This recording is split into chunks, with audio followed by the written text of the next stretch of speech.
അഴീക്കൽ തുറമുഖം ഗോഡൌൺ നിർമ്മാണത്തിനായി 5.5 കോടി രൂപയുടെ ഭരണാനുമതി നൽകിയതായി മന്ത്രി വി.എൻ. വാസവൻ. അഴീക്കൽ തുറമുഖത്തിലെ ഡ്രെഡ്ജിംഗ് പ്രവർത്തനങ്ങൾ മൺസൂൺ കഴിഞ്ഞ് ആരംഭിക്കുമെന്നും മന്ത്രി അറിയിച്ചു. കെ.വി. സുമേഷ് എം.എൽ.എയോടൊപ്പം അഴീക്കൽ തുറമുഖം സന്ദർശിച്ച ശേഷം നടന്ന യോഗത്തിൽ സംസാരിക്കുകയായിരുന്നു മന്ത്രി. അഴീക്കൽ തുറമുഖത്തിന്റെ വികസനത്തിനാവശ്യമായ നടപടികൾ സ്വീകരിക്കുമെന്ന് മന്ത്രി വി.എൻ. വാസവൻ ഉറപ്പ് നൽകി. തുറമുഖത്തിന് ശുദ്ധജലം ഉറപ്പാക്കാൻ 2 കോടി രൂപയുടെ പദ്ധതി അനുവദിച്ചിട്ടുണ്ട്. വിഴിഞ്ഞം തുറമുഖം കമ്മീഷൻ ചെയ്തത് അഴീക്കൽ, ബേപ്പൂർ, കൊല്ലം തുറമുഖങ്ങളുടെ വികസന കുതിപ്പിന് കാരണമാകുമെന്നും മദർഷിപ്പിന് വിഴിഞ്ഞത്ത് വരുന്ന കണ്ടെയ്നറുകൾ ഈ തുറമുഖങ്ങളിലേക്ക് അയക്കാൻ സാഹചര്യങ്ങൾ ഏറിവരികയാണെന്നും മന്ത്രി പറഞ്ഞു.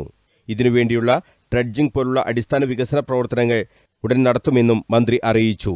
ഇനി തുടർന്ന് നമുക്ക് ഏറ്റെടുക്കേണ്ട ചില വിഷയങ്ങൾ, ഒന്ന് വിഴിഞ്ഞം കമ്മീഷൻ ചെയ്യുന്നതോടുകൂടി നമ്മുടെ പോർട്ടിന് മറ്റൊരു സാധ്യത വരികയാണ്. ഇപ്പം ഞാൻ നേരത്തെ സൂചിപ്പിച്ചു, 17 തുറമുഖങ്ങളിൽ ഫങ്ഷൻ ചെയ്തുകൊണ്ടിരിക്കുന്ന 4 തുറമുഖങ്ങളിൽ ഒന്നാണ് നമ്മുടെ ഈ തുറമുഖം.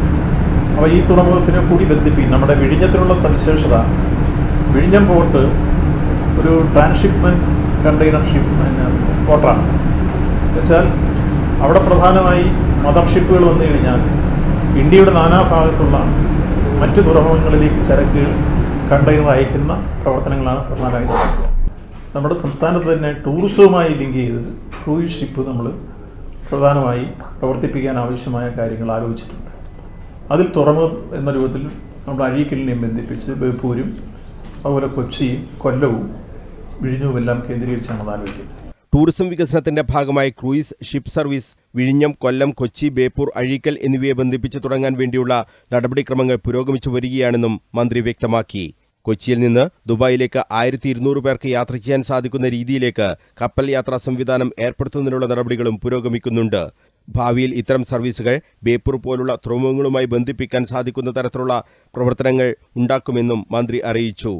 North Malabar chamber of commerce, Kozhikode chamber of commerce എന്നിവരുമായി ഈ മാസം തന്നെ ചർച്ചകൾ നടത്തി ഏറ്റവും അടിയന്തരമായി കാർഗോ സർവീസ് ആരംഭിക്കുന്ന പ്രവർത്തനങ്ങളുമായി മുന്നോട്ടു പോകുമെന്നും മന്ത്രി വ്യക്തമാക്കി.